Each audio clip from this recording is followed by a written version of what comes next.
What's up guys, this is Masi. Welcome to another video. If this is your first time here and you want to learn how to deal with math and chemistry questions, start now by subscribing this channel and clicking the bell so you don't miss anything.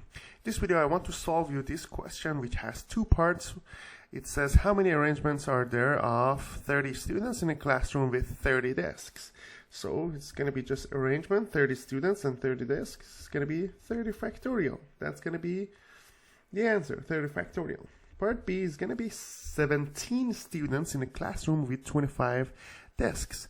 So we have 25 desks and only 17 will be used. So in this case, I need to use P, permutation, 25 and 17. Or you can write it like that, P, 25 and 17. That's going to be 25 factorial divided by 25 minus 17 factorial. And when you simplify, it's going to be 25 factorial divided by 8 factorial. Okay, this is going to be the final answer. I hope you enjoyed this video. Please leave me a comment if you have any question and I get back to you as soon as possible. If you found this video useful, please like it and share it with your friends, and don't forget to subscribe to this channel. Thank you for watching and have a great day.